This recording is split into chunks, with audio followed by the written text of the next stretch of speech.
Magandang araw sa inyo. Good morning mga kamarino at siyempre sa inyong mga pamilya. At gusto ko rin batiin ating marikit na partner. Good morning, Mare. Isang magandang morning sa lahat ng ating mga kamarino at syempre sa mga kaanak ng ating mga kamarino. It's a Saturday once again. Yan ang Marino Day. Pero ngayong araw na ito, itutour namin kayo sa southern part ng Pilipinas. Saan nga ito?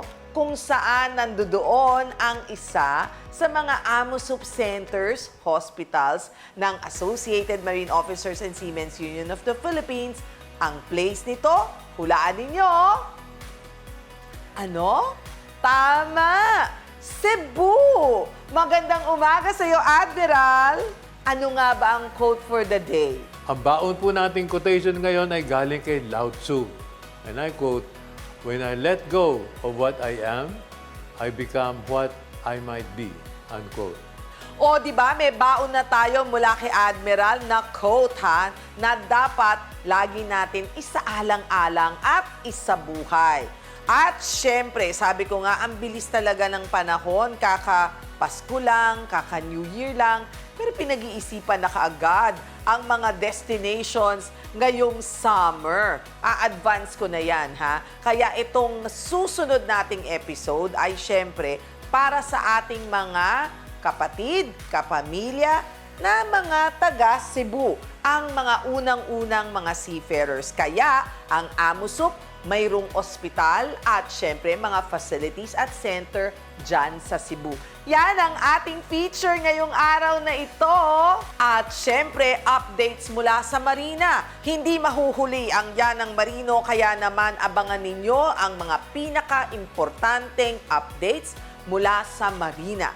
Lahat ng yan dito lamang sa... Ito pa rin po ang the first and the longest running television program para lang po sa inyo, mga kamarino. All aboard dito sa Yan ang Marino.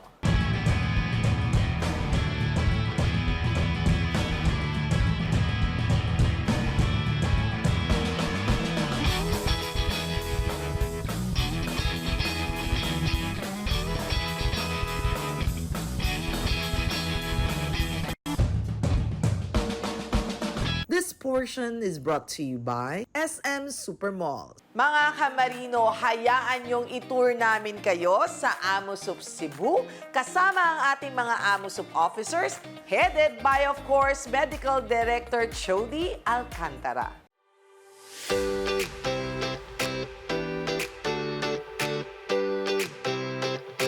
Mula sa Visayas, isang lalawigan na kinikilala bilang sentro ng kultura at kasaysayan, yan ay ang Cebu Province o ang tinaguriang gateway to 1,000 journeys.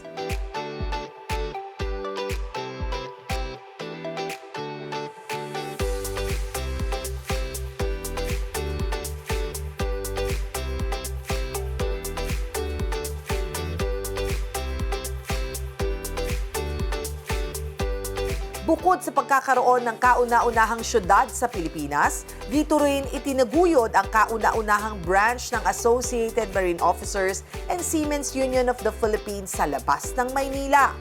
Tara at ating bisitahin ang AMOSUP sa Cebu.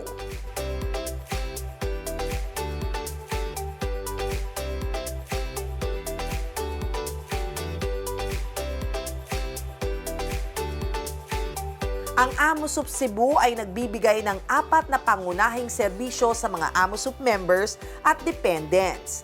Ang Seamen's Hospital,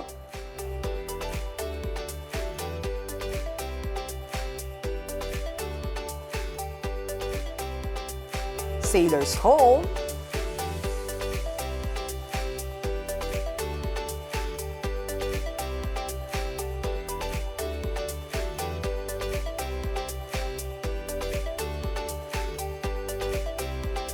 Activity Center,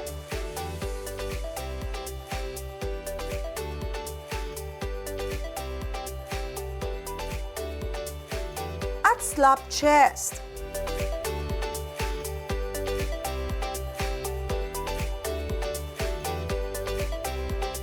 Ang Amusup Cebu ay unang itinatag sa Mandaue City sa pamamagitan ng pagtatayo ng Siemens Hospital noong 1997. Ang Siemens Hospital Cebu ay accredited na Level 2 hospital ng Department of Health. And then tayo po ay mayroong malaking portion ng ating serbisyo ay nasa outpatient department services. Ang mga konsulta, ang pagbibigay ng gamot, at mga diagnostic facilities gaya ng radiology or x-ray, ultrasound, CT scan, blood chemistry and laboratory, pati na rin ang ating dental services. Meron din po tayong inpatient services sa Siemens Hospital.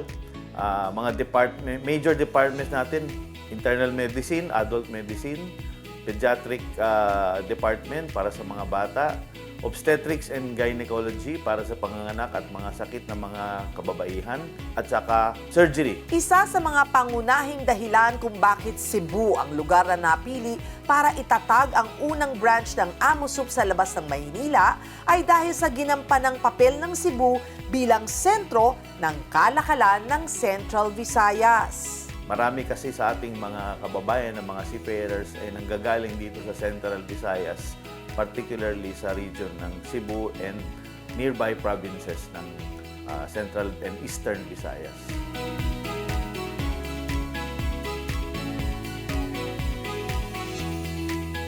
Mula naman sa Siemens Hospital, tayo ay magtungo sa Sailor's Home sa Amusup, Cebu.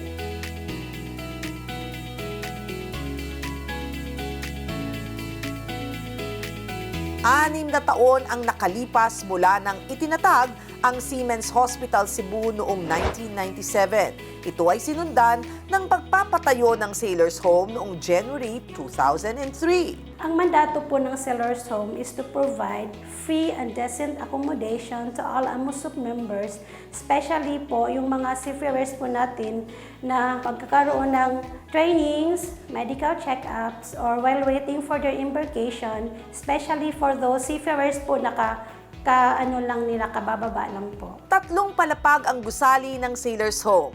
Ang unang palapag ay nakalaan para sa function hall at slop chest, habang ang ikalawa at ikatlong palapag naman ay nakalaan sa living quarters ng mga members na nahahati sa mga quarters ng kababaihan at kalalakihan.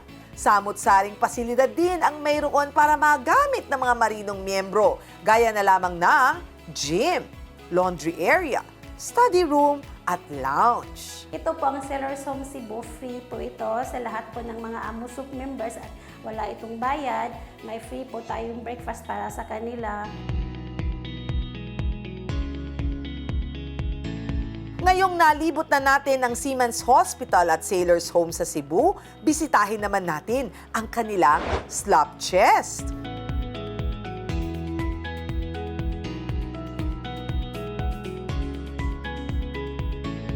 Napapaglingkuran po namin sila sa pamamagitan ng pagbigay ng mababang presyo. So, and then they can also credit purchase groceries and appliances with a zero interest rate. Mostly po yung binibili nila is yung mga basic needs for the hospital, like mga toothbrush, toothpaste, and then mga groceries po like bigas, yun po yun, mga biscuits. Hindi lamang pangunahing pangangailangan ang inihahatid ng Amusup Cebu sa mga seafarers at dependents. Bukod dyan ay nagtalaga rin sila ng espasyo upang magsilbing activity center. Dito ay maaring mag-relax at unwind ang ating mga seafarers at dependents. Ang Amusup Activity Center sa Cebu ay complete with swimming pool, basketball court, at game room na may billiards at ping-pong table.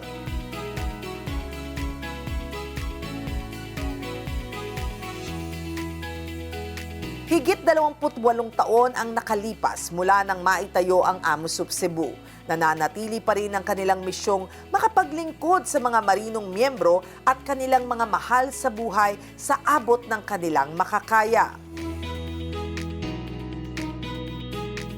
Sa aming pagbabalik, maririnig naman natin ang tinig ng mga natulungan ng Amusup Cebu. Kaya tutok lamang dito sa Yan ang Marino. This portion was brought to you by SM Supermall. Live your best sinulog moments together with SM Supermalls. Ngayong buwan ng Enero, makilahok sa Awesome Cebu 2026. Isang buwan na puno ng mga makukulay na kaganapan sa SM Seaside Cebu, SMJ Mall at SM City Cebu para sa taunang Sinulog Festival. Abangan ang masayang lineup of activities gaya na lamang ng Sinulog Parade, Awesome Cebu Sale, at Drone and Pyro Show. Gawing all-in-one awesome destination ang SM Supermalls para sa inyong Sinulog Celebration. Viva Pit Senor, only at SM Supermalls. The Maritime Academy of Asia and the Pacific continues to sail forward with modern facility, active cadet sponsorships, advanced education and trainings. And as the premier maritime academy in the country, be a future world-class marine officers. Be at MAAP, ensuring excellence at sea at all times.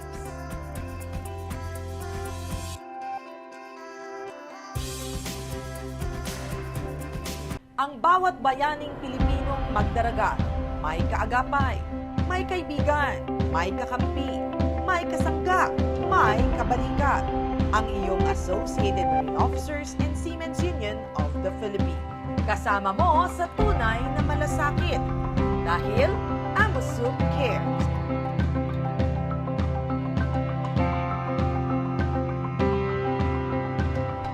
This portion is brought to you by SM Supermalls. Heto naman ang masasaya nating mga kamarino na naka-experience ng malaking tulong at kaginhawahan dahil sa AMUSUP.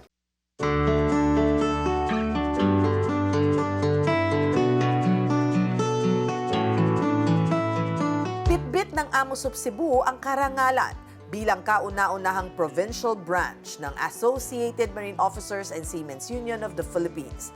At sa higit 26 na taong paninilbihan ng AMUSUP Cebu, marami na rin silang naserbisyohang miyembrong marino at kanilang mga dependents. So I am Catherine Panya. My position is Chef de Partie Tournant in Costa. And ma-member na ako ng AMUSUP for almost 9 years. Ako po si Reynaldo Magbanwa, taga Zamboanga po, 53 years old. At mahigit 20 years na po ako sa marino. I'm Mr. Joelyn Velarde. I almost 25 years on board the ship. I'm Lucrecia Velarde, wife of Joelyn Velarde. I love being a seafarer because isa na yung medyo malaki yung sweldo. Nakakalamang talaga. Tapos given din na may mga benefits kami dito na papasok si AMUSUP kasi ang dami din talagang naitulong ang AMUSUP sa amin. Tapos ngayon, buntis ako ngayon. So parang sabi ko, hindi na ako mamumroblema kung saan ako pupunta na hospital kasi ang daming OPD natin dito. Mayroon din silang mga doctors na talagang specific sa pregnant women at saka mga specialist din sa iba't ibang mga cases sa mga pasyente na member at saka dependent. Sa yung misis ko na operahan sa gallbladder, malaki yung tulong sa akin yung AMUSUP dahil ang laki po ng babayaran po yun at libre ho sa AMUSUP. Okay kayo. Sa akin lang, pag may sakit yung mga anak ko, pag may sakit ako, dito ako nagpa-check up niya. Libre lang yun lahat ng mga kanang gamot, kanang sa check up, libre na niya. At saka yung mga doktor at saka nurse, mga mababait. Ang laki kasi ng tulong ng AMUSUP. Halimbawa na lang, itong dormitory nila sa Sailor's Home.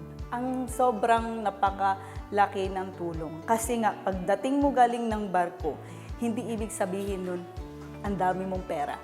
So, pagdating mo dito, especially pag may training ka, may mga medical pending ka or yung medical lang papuntang palabas at saka pag-disembark mo, alam mo may matutuluyan ka. alam mong mayroong safe place na pwede kang tumuloy matulog na walang tawag dito, walang iniindang bayarin, walang iniindang oras. Ito po, galing po ako sa Zamboanga. So, maganda po itong Cebu. Medyo malapit sa akin dahil wala po sa Zamboanga yung medical. Mas maganda dito sa Cebu kasi bago ka pang-medical, pwede ka rin dito sa kanila mag-first opinion bago ka mag-medical para hindi kayo mahirapan. Kaya maganda ho. Ngayong narinig natin ang kwentong Amosup sa mga miyembrong marino at dependents, paano naman kaya pananatilihin ng Amosup Cebu ang dekalidad na serbisyong ibinibigay nila sa kanilang mga nasasakupan? Sinisiguro po namin na makapagbigay kami ng serbisyo na tapat at saka may malasakit po sa kanila. Hindi lang po pumupunta sila dito na mabili and go, kundi gusto po namin na ma-feel po nila yung welcome at saka yung comfort po ng pagpili sa Slap Chess. Sinisiguro po namin na hindi lang sila, kundi ang kanilang pamilya na welcome na pumunta dito and then they can feel at home po sa Slap Chess. Ang Amosup Siemens Hospital Cebu ay nananatiling committed sa quality service na itinatakda ng ating gobyerno, ng regulating agencies gaya ng Department of Health and PhilHealth para masigurado na ang ating binibigay na mga serbisyo at paggagamot sa ating mga members and dependents ay sang-ayon sa highest standards of care na tinatakda ng ating gobyerno. At bukod dyan, kung mayroon pa kaming mas kayang gawin, mas higit pa, ay aming pinagsisikapang ibigay para sa ating mga members and dependents. This portion was brought to you by SM Supermall. Live your best sinulog moments together with SM Supermalls. Ngayong buwan ng Enero, makilahok sa Awesome Cebu 2026. Isang buwan na puno ng mga makukulay na kaganapan sa SM Seaside Cebu, SMJ Mall at SM City Cebu para sa taunang Sinulog Festival. Abangan ang masayang lineup of activities gaya na lamang ng Sinulog Parade, Awesome Cebu Sale, at Drone and Pyro Show. Gawing all-in-one awesome destination ang SM Supermalls para sa inyong Sinulog Celebration.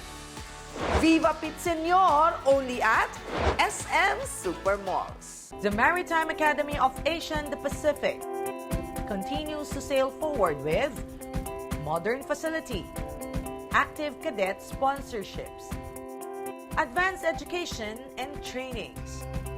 And as the premier maritime academy in the country, be a future world-class marine officers.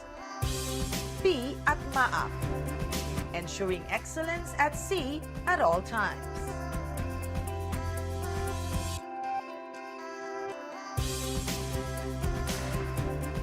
Ang bawat bayaning Pilipinong magdaragat, may kaagapay, may kaibigan, may kakampi, may kasangga, may kabalikat. Ang iyong Associated Marine Officers and Seamen's Union of the Philippines. Kasama mo sa tunay na malasakit. Dahil Amosup cares.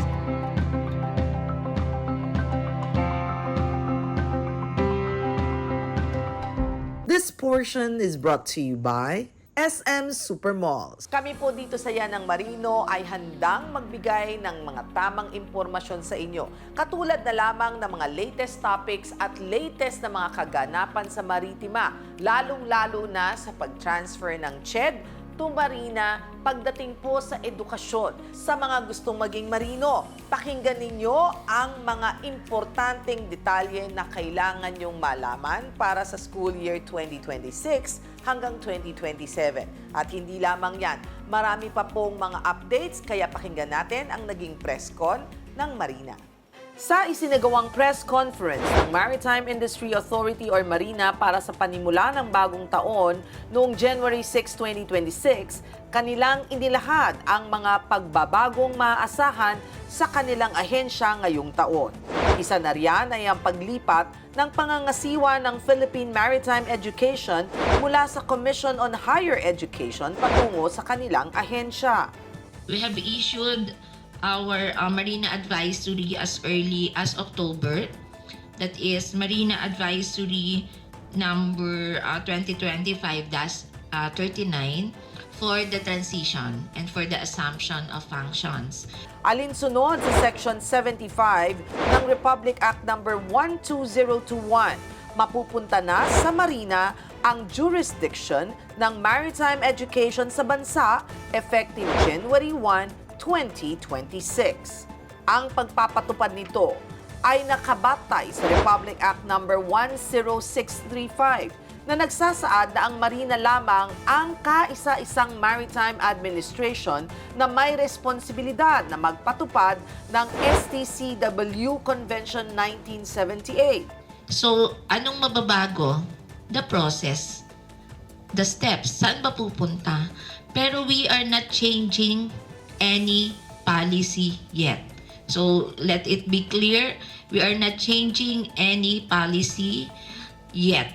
We just assume the functions, and the good thing is, even before RA 12021, involved naman din. Simula academic year 2026 to 2027, isa rin sa mga bagong responsibilidad na gagampanan ng Marina ay ang implementasyon ng NAMAT or ang National Merchant Marine Aptitude Test. Mula sa mga resulta ng pilot implementation ng CHED para sa NAMAT noong academic year 2025 to 2026 at ang pagdadayalogo kasama ang Center for Education Measurement, aalamin ng Marina ang mga larangan na kailangan pang pagbutihin upang paigtingin ang regular implementation ng NAMAT simula academic year 2026 to 2027. Marina has already requested a budget. We have an approved budget for this, okay? Para sa implementation po in the next academic year. So Marina is ready po to implement this, pero yun nga po, we have to discuss it first with the third party, yung CAM. Alinsunod naman sa pag-usbong ng digitalization sa larangan ng maritima sa ating bansa, gagawin ng fully online ng application at issuance ng special order number at certification of authentication and validation. This function, we delegated these functions to Marina regional offices to streamline the process and to make it more easier for the stakeholders. Marina developed an online application system for issuance of SO and CAV. Expected po by January, ready na yung system po natin. Okay? And naka-integrate po yan sa mismo system. Sa pagro-roll out ng mga panibagong inisyatibo at programa ng Marina para sa taong ito, ating inaasahan na ito ay magpapabuti sa estado ng mga Pilipinong mandaragat at larangan ng maritima sa ating bansa. Mga kamarino, antabayanan din sa aming programa, dito yan sa Yanang Marino, ang mga updates tungkol sa mga ganitong klaseng mga usapin. Kaya mga kamarino, laging tumutok sa Yan ang Marino. This portion was brought to you by SM Supermall. Live your best sinulog moments together with SM Supermalls. Ngayong buwan ng Enero, makilahok sa Awesome Cebu 2026. Isang buwan na puno ng mga makukulay na kaganapan sa SM Seaside Cebu, SMJ Mall at SM City Cebu para sa taunang Sinulog Festival. Abangan ang masayang lineup of activities gaya na lamang ng Sinulog Parade, Awesome Cebu Sale, at Drone and Pyro Show. Gawing all-in-one awesome destination ang SM Supermalls para sa inyong Sinulog Celebration. Viva Pit Senor, only at SM Supermalls. The Maritime Academy of Asia and the Pacific continues to sail forward with modern facility, active cadet sponsorships, advanced education and trainings. And as the premier maritime academy in the country, be a future world-class marine officers. Be at MAAP, ensuring excellence at sea at all times.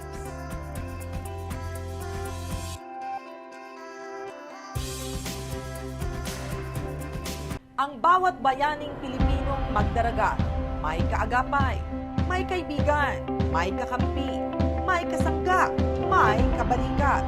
Ang iyong Associated Marine Officers and Seamen's Union of the Philippines. Kasama mo sa tunay na malasakit. Dahil AMUSUP cares.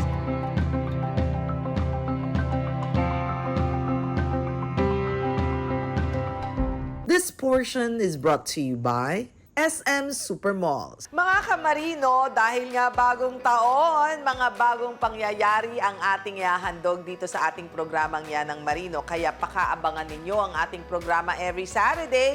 Huwag kayong mawawala at huwag kayong mag-absent ha.